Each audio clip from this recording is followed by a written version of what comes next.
Como ya adelantamos hace unas semanas atrás, nosotros en 7030 tenemos una columna. Uh-huh. Entonces, cada 15 días nos visita nuestro columnista, Nicolás Azzolini, uh-huh, que nos plantea la columna, tiene un nombre, que se llama Un libro, una idea. Una idea o un libro. Exacto. Sí. Puede suceder así. Así que la última columna que tuvimos tenía que ver con un filósofo coreano que se llama Byung-Chul Han. Sí. El chinchulín, que le decimos nosotros. Chinchulancha. Para que decirlo más de alguna simple, manera más claro. simple. Pero bueno, hoy tenemos otra apuesta para reflexionar y de alguna manera traernos a colación algunas cosas que nunca hacemos, que es problematizar nuestra vida cotidiana o lo que hacemos. Así que le damos la bienvenida a nuestro columnista Nicolás Azzolini. Muy buenas tardes, Nicolás, ¿cómo estás? Muchas gracias por venir al 7030 nuevamente. Buenas tardes. No es mi mejor momento físico porque tiene salud, pero esta voz ronca me da tipo más locutor, me parece. Está bien. Vamos. Pero bueno, nada, contento de estar compartiendo este momento con ustedes y volver.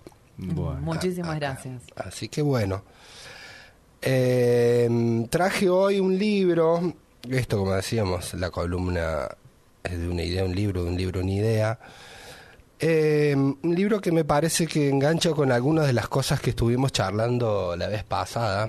Hablamos de depresión, aburrimiento, ansiedad. También hablamos de meditación, caminar, leer. Tejer. Tejer, sí. Claro, tejer. Y me quedé con una idea la otra vez, con una cosa que por momentos puede haber sonado como muy New Age o algo así que le llaman ahora de coaching ontológico, pero no tiene nada que ver con eso, sino que era más bien punk la cosa. Por eso hoy traje un libro de Mark Fisher que se llama Realismo Capitalista, a modo de pregunta no hay alternativa, que me parece que sirve esas ideas para retomar un libro y conversar de algunas cosas que se enganchan con esta idea de la política de la improductividad o de cómo hacer las cosas distintas, ¿no? De algún modo. Mark Fisher es un autor inglés, filósofo también, filósofo raro, si uno pensara en los términos de los estándares académicos, no sería como un filósofo propiamente dicho, pero bueno, los estancos disciplinares es una cosa obsoleta, ¿no? Y es un tipo que trabajó mucho como crítico musical o teórico de la cultura, pero me parece, por lo menos a mí me parece un tipo muy interesante. Bueno, se suicidó en el 2017. Sí, eso te iba a decir, se suicidó y muy joven también, sí, ¿no? En el 2017. Vivió como rockero. Sí. Rápido y corto. Pero bueno, me pareció que estaba bueno. De hecho, es un tipo, yo podría decir, porque del libro traje dos ideas, ¿no? Una es creatividad, y después vamos a hablar de eso, y control y autocontrol. Pero creo que es un creativo, Mark Fisher. Tipo creativo porque trato, por lo menos yo valoro mucho eso, ¿no? De tener una relación un poco distinta con el mundo de la academia, de la teoría, de la filosofía. Es un tipo que te puede estar hablando o podés pasar de Lacan, Deleuze, Spinoza a Wall-E, como por un tubo, la película Wall-E, ¿no? Como por un tubo, y me parece que eso lo hace un tipo interesante, tipo creativo, de poder hablar de cosas complejas de un modo simple. Incluso hay mucho Lacan en este texto, y los lacanianos tienen esa cosa que a veces son como muy encerrados, ¿no? Y creo que está bien, quizás hay que tener alguna lectura de Lacan, no lo sé, pero me parece que se puede leer lo que el tipo está pensando y analizando, y su análisis de la cultura de un modo simple, con ideas complejas. Y eso me parece que es algo sumamente rescatable. Es un punk de la academia, podría decirlo de ese modo. Es un tipo que hizo, me decía, mucho análisis de la cultura.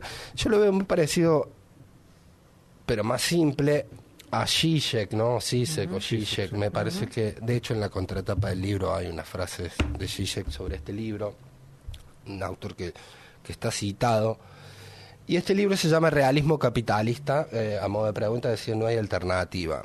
Y un poco la idea de la que parte el libro es que en el capitalismo no solo se presenta como el único, o tenemos instalada la idea, en todo caso, de que el capitalismo no es solo el único sistema económico viable, sino que no existe otra alternativa, ¿no? Que es la única alternativa. Esto hay que pensarlo en el contexto de la caída del muro de Berlín, bueno, lo que pasamos por la universidad, y quizás algunos lo saben, ¿no? Esta idea de Fukuyama del fin de la historia, ¿no? Esta idea... Sobre todo en los años 90, ¿no? Claro, O sea, tal cual, sí. Una visión historicista, digamos. Sí, que bueno, viste, no hay, digamos, la caída de los socialismos realmente existentes y como que, bueno, frente a esas posibilidades, a este capitalismo no hay alternativa, y donde el neoliberalismo serían los realistas capitalistas los capitalistas realistas por excelencia. Y ahí hay una frase que algunos se la atribuyen a Jameson u otros a Zizek, que es que, bueno, es más fácil imaginar el fin del mundo que el fin del capitalismo. Entonces, poco en ese marco, el texto y los escritos de Fischer en general, como buscar una alternativa, problematizar esa idea de que no hay otra alternativa, ¿no? Y del libro, yo no voy a hacer un resumen del libro ni una reseña de los capítulos. Este no es el lugar, y yo tampoco estaría dispuesto a hacer ese tipo de práctica. En todo caso, el que quiere lo lee y listo, y cada uno hace su propio resumen. Pero hay dos ideas que atraviesan el libro y que me parece que sirven para retomar algunas de las cosas que charlábamos la vez pasada, que una es la cuestión de la creatividad y la otra es del control convertido en autocontrol. Poco decíamos con respecto a la creatividad, veíamos la clase pasada, iba a decir. Es la disciplina. Sí, es una clase no, para nada. Cuente, profe, cuente. Escuchamos atentamente. Es la disciplina en el cuerpo. ¿Esto va en la prueba después? Sí. Perdón, ¿eh? No, de hecho yo estas cosas no hablo, no, pero bueno, eso es cómo funciona la disciplina y el control en el cuerpo. La vez pasada conversamos, ¿no? Como el tiempo libre se convierte en un tiempo de consumo, y esta idea de el tiempo libre es un tiempo muerto, y esto de no hacer nada era un problema, y como que siempre hay que estar consumiendo. Y hablamos de la Matrix, ¿no? Y sí. En este texto aparece también la Matrix comunicacional. En este caso, un poco lo que hay dando vuelta en este sentido es que el capitalismo subsume todas las prácticas y objetos que pueden tener un carácter provocador, disruptivo, usando una palabra un poco más fea en la historia de nuestro país, subversivos, ¿no? Y que las convierte en artefactos de consumo. Y me parece que eso está bueno porque permite pensar, bueno, hace análisis de películas, de festivales, de la música en sí, y incluso dice una parte, todo lo que se presenta como alternativo o independiente, en la lógica del capitalismo y del consumo del capitalismo que tenemos, terminan siendo cosas del mainstream, ¿no? Claro, funcionales al mismo sistema. Sí, totalmente. Y como que el arte pierde un poco esa capacidad de provocar, de molestar. Incluso el mismo sistema termina convirtiendo géneros, por ejemplo, musicales, en lo que uno podría decir preset, ¿no? Digo, el punk mismo, por decirlo de algún modo, o el rock. O uno podría decir la discusión entre música comercial y no comercial, cuán no comercial es la música que se presenta como no comercial, ¿viste? Y podríamos entrar hasta en un terreno complicado, el propio tema de la propia posición de los redonditos ricota, ¿no? En una Sí. cosa... Sí. Digo, incluso la postura anticomercial muchas veces termina siendo una estrategia comercial, o el mismo sistema termina convirtiendo las prácticas culturales en eso, ¿no? Subsumiéndolas, y donde pierde es el carácter provocador que tiene que ver con la creatividad, con esta idea, ¿no? Que no es más fácil imaginar el fin del mundo que el fin del capitalismo. Lo que se pierde es la capacidad de ser creativo. Y incluso en este sentido también en el libro dice, las prácticas anticapitalistas se convierten en una especie de carnavalesco ruido en el sistema capitalista. Y uno puede pensar también las manifestaciones de protesta, ¿no? Dice, bueno, ahí tienen, muchas de las prácticas de protesta tienen como el entusiasmo de las primeras veces, pero que hoy también, digo, el sistema las termina convirtiendo en parte de su propia lógica. Y ahí hay una parte de Wall-E, ¿no? Dice, Wall-E nos muestra cómo el anticapitalismo que llevamos dentro nos lo muestra, pero nos permite seguir consumiendo sin ningún tipo de problema, ¿no? Sí.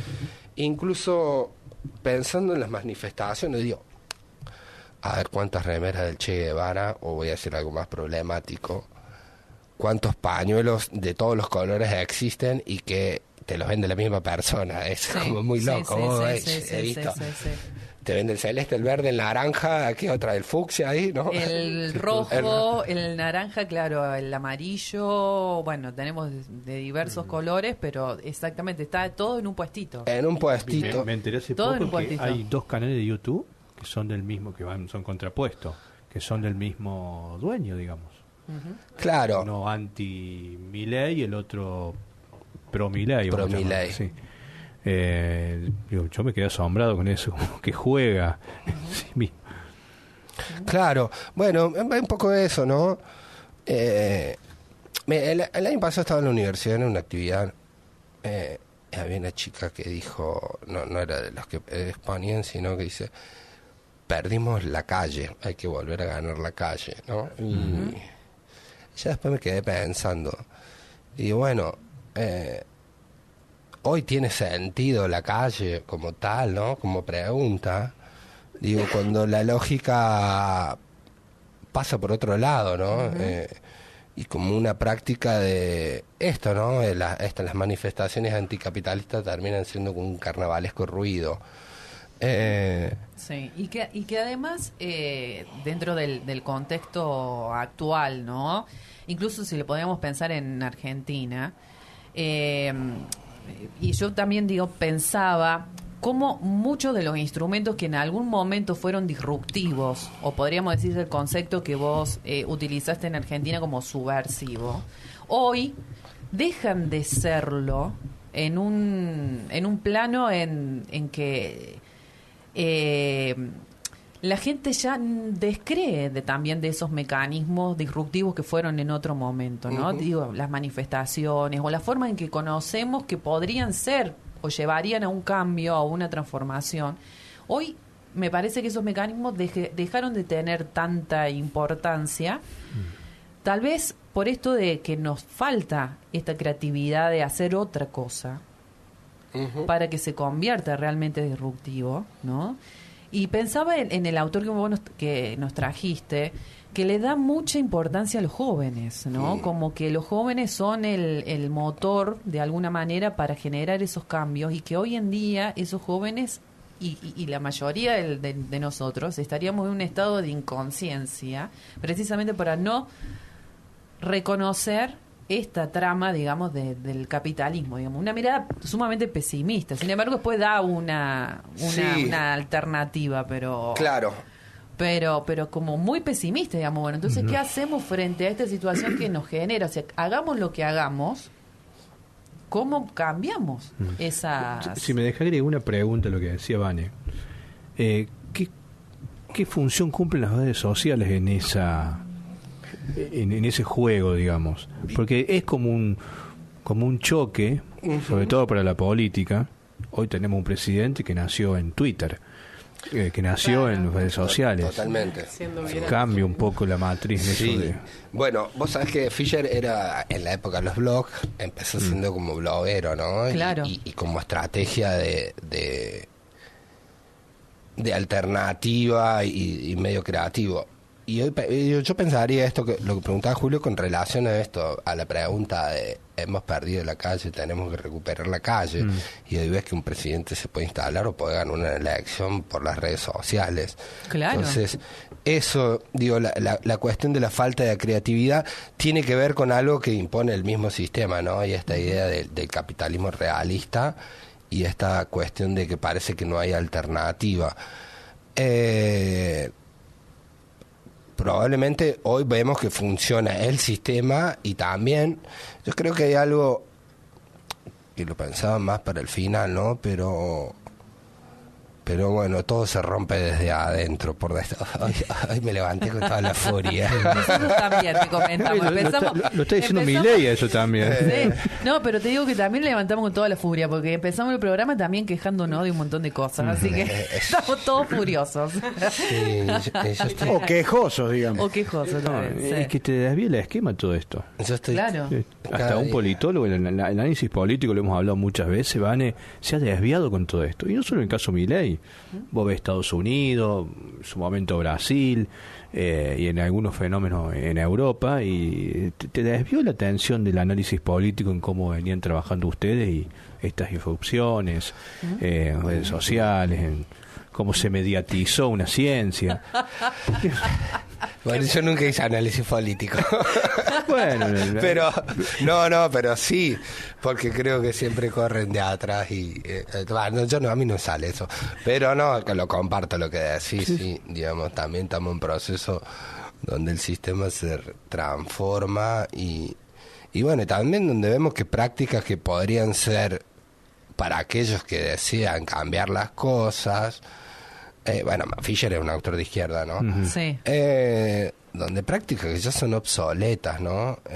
Pero bueno, él lo hace también con el análisis de la cultura, de la música. Me parece que eso es lo interesante de este autor, que va al hueso y que hace una radiografía de la sociedad en la que vivimos, mucho más profunda que el análisis coyuntural, ¿no? Incluso con esto de los jóvenes, vos sabés que sí, le da mucha importancia, y dice una cosa como que los jóvenes ya no son capaces de sorprender. Lo cual, bueno, también es cargarle mucho a la juventud, pero bueno, la juventud siempre tuvo esta cosa de renovación. Pero que creo que hay algo de esto, porque después vamos a ver con la cuestión del autocontrol y de la interpasividad que llevan a las redes.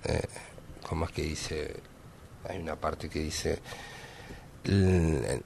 la política del olvido, creo que dice, no, el mecanismo del olvido, PlayStation, marihuana y televisión, ¿no? Pero bueno, con esto de la novedad, yo me considero un joven, ojo. Nosotros Todos también. acá. Ojo. Estamos todos Todos iguales. iguales. Pero el tema es que yo PlayStation no tengo. Yo tampoco. Daría el detalle. Tenemos la más joven acá, pero, Pero bueno, tenemos la Sega. Con el resto vamos bien, ¿eh? yo creo que eso está en la Family mente. Game. Lo hablamos en la entrevista anterior, está en la mente la juventud. Claro. Hay pibes que piensan como viejos, qué sé yo. Sí, sí. Sí, sí. Pero bueno, si uno contextualiza, yo siempre digo, somos los jóvenes de los viejos. Yo soy de esa generación de los 40 para arriba. Creo que estamos como en la transición, ¿no? Quedamos ahí entre la de nuestros padres, que ya son los viejos y que muchas de estas cuestiones no las vivieron, pero Sí. tampoco estamos alejados Sí, sí. de los modos de consumo de la juventud. Entonces, Estamos saliendo de la adolescencia, digamos. un poquito. Estamos en un híbrido ahí. Ahí estamos en eso. Así que Ya te va a tocar, vale, quédate tranquilo. sí. No, a mí me quedaba No sé. lo que mencionaba de los jóvenes que ya están como, no sé qué frase utilizó, como que no innovan. Ya no son capaces de sorprender. Claro, dice. porque el siglo XX Sí. lo hicieron jóvenes. Todas las revoluciones y acontecimientos políticos que tuviste en el siglo XX fueron encarados por jóvenes. Ujú. Hablo no solamente a nivel mundial, en Argentina los últimos, a ver, me voy a los años 70, incluso los años 80, con el advenimiento de la democracia, Malvinas, el peronismo en su momento, tenía jóvenes como protagonistas, ya sea desde el pensamiento como desde la acción política en sí. ¿En qué él cuestiona esa...? Sí, o podría ir el Mayo francés, También, para esos otros sí, lados, en el ¿no? 60, ¿no? Bueno, son todas prácticas y sucesos previos a la caída del muro y al, digamos, la instalación del el capitalismo realista tiene contexto post caída del muro, neoliberalismo, el thatcherismo, bueno, el inglés, digamos. Perdón, se me fue tu pregunta. No, ¿en qué hacía hincapié de que los jóvenes ya prácticamente no...? Bueno, no, pero la está contestando, Sí, sí, sí. Nico, sí, porque sí. ese es producto, digamos, de los 90. claro, ¿no? sí, de la lógica de este capitalismo realista y que su máxima expresión, o los capitalistas realistas por excelencia, son los neoliberales. Y la lógica del consumo y lo que hablamos la otra vez, ¿no? Esto del exitismo, de la satisfacción inmediata, que bueno, son rasgos de las sociedades en las que vivimos y de las cuales nosotros somos parte. Yo me considero víctima de Víctima, no partícipe. víctima del capitalismo realista. Entonces, creo que hay algo de eso, y después cuando él trabaja con la educación, es un poco esto, ¿no? La lógica del consumo y de la pasividad, ¿no? Y esto de la satisfacción inmediata, esto PlayStation, televisión y marihuana, y habla de la juventud, porque después hay una parte que es final, que yo lo adelanto un poco, pero que habla de la privatización de la enfermedad, dice, mental, ¿no? Fundamentalmente. Que si no nos preguntamos, o por qué no nos preguntamos que sea tan común que haya cada vez más gente enferma y especialmente jóvenes, ¿no? Y tiene que ver con la depresión actual, un poco él habla. Antes la depresión era la incapacidad de sentir, ahora es la incapacidad de no hacer algo que no me genere una sensación, una satisfacción inmediata. Y creo que eso tiene que ver también con lo que aparece en el texto, con la matrix comunicacional. Esto, viste que hablábamos la otra vez, por momentos, de tratar de salirse, de desconectarse de la matrix. Y estar aburrido, dice, en una parte es estar privado por un rato de la satisfacción inmediata de los mensajes de YouTube, de la comida rápida, de las redes, de la PlayStation, de la televisión, y creo que eso es parte, no, creo no, por lo menos lo que dice el autor, digamos, parte de la lógica del sistema, y que nos hace perder la idea de la novedad, de la creatividad, y que se manifiesta en la cultura, y él también lo ve en el trabajo y en la educación. Pero bueno, en la cultura está bueno, hay una frase que dice: la música es la manifestación del malestar de la cultura. Y esta idea de perder creatividad, dice, no solo implica que no hay una visión de futuro, es decir, no hay alternativa, ¿no? Sino que también nos priva del pasado, dice. Y eso está bueno, porque, dice, la tradición pierde su función creativa. Y la tradición es un lindo concepto. Una frase de Ricoeur que dice: la tradición no es una herencia que se recibe como en un paquete cerrado, ¿no? La tradición se reinventa, ya sea para romperla, para modificarla. Sí. Digo, pensemos en la historia política argentina. La gran tradición política argentina es el peronismo. Y si alguien me va a decir qué es el peronismo, yo me he dedicado a estudiar eso. Sí. Bueno, es una pregunta muy difícil, ¿no? ¿Qué es el peronismo? Pero bueno, ahí uno ve cómo se reinventan las tradiciones. Entonces el pasado también pierde. Volvemos a lo del tiempo que hablábamos la otra vez, ¿no? No hay futuro. Suena a un tema de los Sex Pistols. Sí, estoy anarquista. Está muy punk hoy. Sí, cada vez estoy más anarquista. Pero bueno, esto también, la relación con el pasado, ¿no? Y que tiene que ver con la inmediatez. Todo es rápido. Ahora ya, y la Sí. satisfacción inmediata. Así que por un lado, una idea de que atravieso los capítulos es esta, ¿no? La cuestión o la problematización de la cuestión de la creatividad y de lo nuevo y cómo el sistema subsume un montón de esas prácticas que en su momento tenían ese efecto disruptivo, provocador. Ujú. Y se ve mucho en el arte, ¿no? Y es todo pulido, lindo. Para nada incómodo. Exacto. Para nada incómodo. Eh, Eso es lo que noto, digamos. Por ahí soy habitué de buscar cosas, interesada. Particularmente me gusta mucho la fotografía y no hay nada incómodo.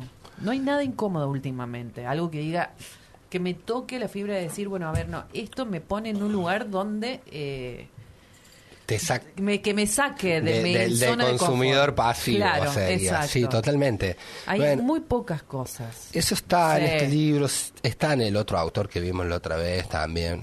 A mí me pasó una vez, estaba en mi casa y tengo una escultura que era un loco que era orfebre, debe ser, no sé, hace mucho, cuando vivía en Buenos Aires, Sí. pero él juntaba cosas de la calle y hacía esculturas.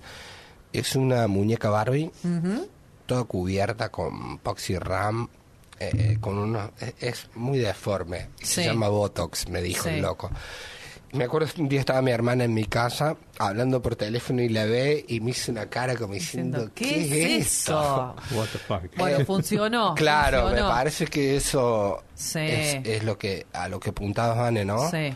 De la capacidad de generar incomodidad, porque si uno se Exactamente. genera incómodo sale del lugar de la pasividad y Y por lo menos preguntarse, bueno, ¿por qué me siento eso? Digamos, en el sentido, ¿qué pasa en mí que puedo sentir esto? La cara de asombro de tu hermana frente a la Barbie, digamos, toda deformada. Bueno, ¿qué pasa en eso? En lo que ahí juegan un montón de cosas.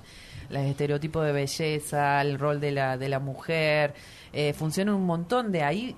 Y en un segundo se dispararon un montón de cosas, ¿no? Pero el hecho, digamos, de quedarse, preguntarse y decir, bueno, me generó esto, decir, bueno, a ver, y conocerse, decir, bueno, hasta acá llego, hasta que no llego, me permito tal cosa o no me permito, pero eso solamente lo conseguís en lugares incómodos, en lugares disruptivos. Ujú. En este caso, la cuestión, digamos, del arte, puede ser la música, Sí, la música, eso te iba a puede decir. ser... bueno, En la literatura, no sé, Sí, porque sí. tiene que ver con... ¿sí? Hoy también se cuestionan esas cosas. Veía ayer el inicio del... ¿Cómo se llama? Del programa del Cantando. Y mucha gente cuestionando si esto verdaderamente vale la pena, si es culturalmente viable un programa de esa magnitud. Hablo de Bueno, crítico pero, artístico. comercialmente sí. Sí, Claro. Es lo que comercialmente. hablaba. Naturalmente ya hace un par de años que no, pero... Bueno, pasa por eso. Sí, sí, sí, En literatura, no sé cuánto tiempo hace que uno no se encuentra con se asombra para mal, o textos como, no sé, uno pensaba autores Sábato, bueno, creo que el último Saer para mí, pero hoy queda como prácticamente inexistente. Claro. Bueno, hay una frase que dice, la cultura que solo subsiste no es una cultura en absoluto. Es una frase demasiado fuerte, ¿no? Pero bueno, creo que refleja algo de esto que estabas diciendo, Julio. Entonces, bueno, parte de la lógica del realismo capitalista es esto, pensar que no hay alternativa y creo que una de las apuestas, por lo menos lo digo a nivel personal, ¿no? Va por el momento de la autorreflexión, de sentirse incómodo, de hacerse preguntas. Yo creo que eso ya hoy es un montón, como práctica creativa y de desconexión, ¿no? Que tiene que ver con algunos de los tópicos que charlábamos la otra vez, el momento de la autorreflexión o de la reflexión como un momento de desconexión y por lo menos hacerse preguntas, y eso ya es filosofía, ¿no? Sí. Sí. Preguntarse. Sí. Yo no soy filósofo, pero Bueno, puede ser Pero te filosofía gusta. política. Pero te gusta. Ahí te me gusta la tocó, filosofía política. me quedó una pregunta colgando Sí. al principio, mencionó Francis Fukuyama, que Sí. para ustedes los politólogos lo tienen más presente. Pero él también en un momento, él vino a la Argentina en 2 o 3 ocasiones. Hay una entrevista que le hizo Magdalena Ruiz-Guiñazú para Fila, era 5 años atrás, 6 años atrás, donde ella no tiene esa visión, llamémosle historicista, de que, bueno, llegado un momento, 1991, 1989, el capitalismo vino para quedarse.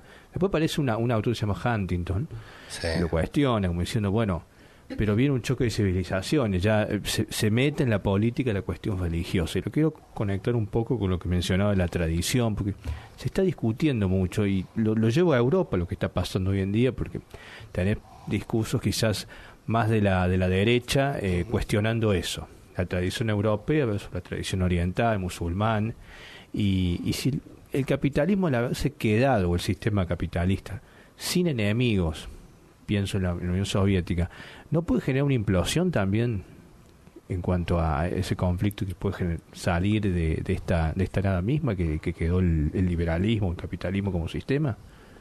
Vos ¿Qué que sos pregunta? vos que sos politóloga. No sé, yo no sé. Yo no te tiré. ¿Qué pregunta? ¿Qué pregunta? Responde el que A ver, corresponde. Yo te miraba a vos, pero si quieres... No, pero sí, cuando lo escuchaba hablar me acordé de ese informe que salió de varios filósofos contemporáneos cuando estuvo la pandemia de CISEC, o CISEC, o GISEC. Sí, da lo mismo. Eh, Somos Es como cordobeses acá. Chinchulino, Sí, yo soy es como cordobesa. Chinchulino y Sí. Vilchujama, Sí. es lo mismo. Zizek o Zizek. Que planteaba cuando apareció la pandemia como así un momento disruptivo, digamos, y se paralizó las actividades, quedamos sumamente adentro de nuestras casas. En un domo. Claro, bueno, una de las cosas que él abarajó, este filósofo, fue que era el fin del capitalismo. O sea, dentro de su escrito era que era como, bueno, de acá en adelante, después de haber transitado la pandemia como se dio, había que cambiar, era un momento tan disruptivo que había que cambiar la forma de organizarnos y la forma de pensarnos socialmente.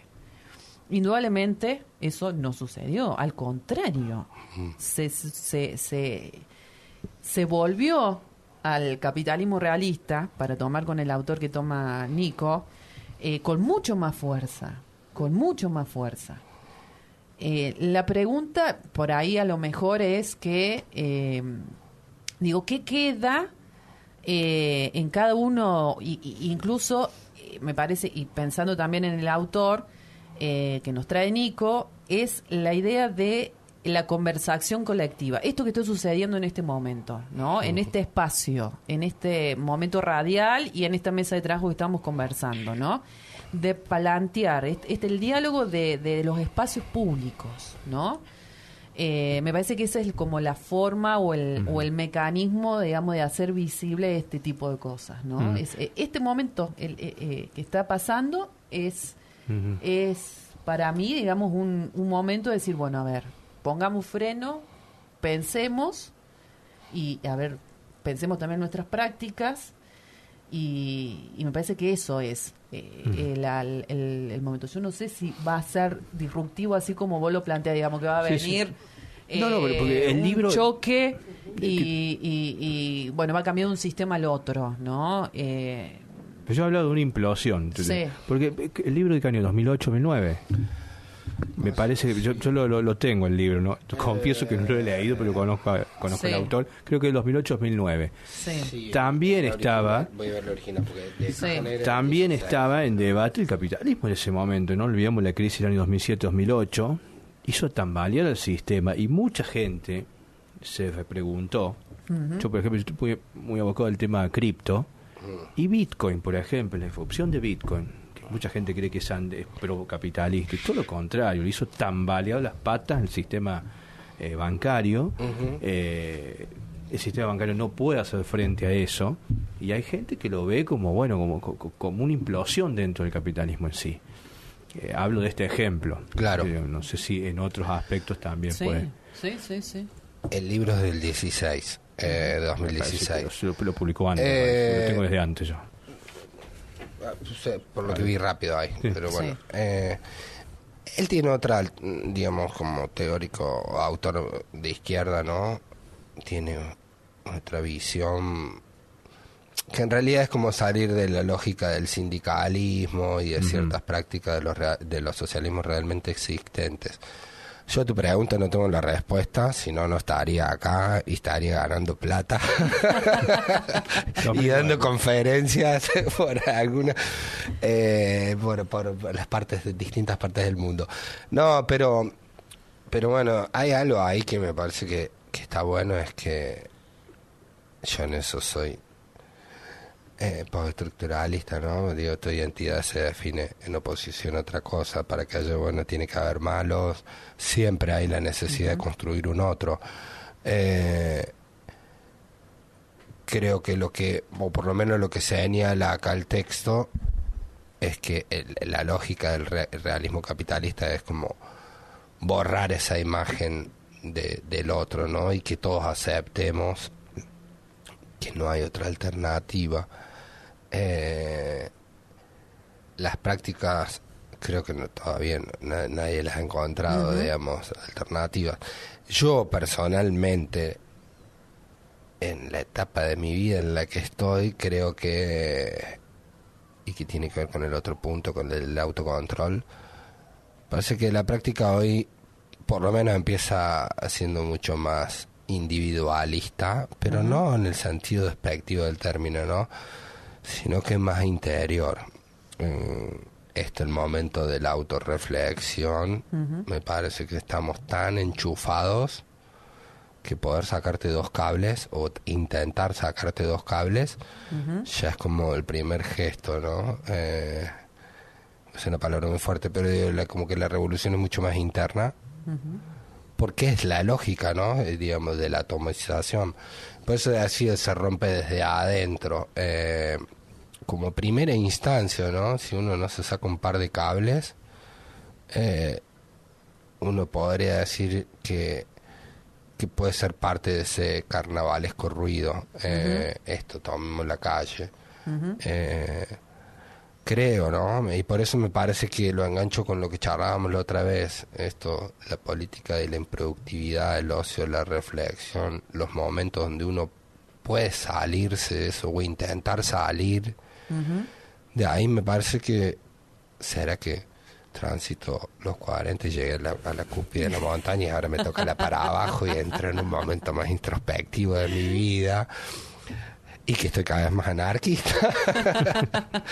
Pero creo que por ahí yo le veo, por lo menos en este momento, y esto lo digo no como una afirmación de un carácter de verdad, ni puramente intuitiva y personal, ¿no?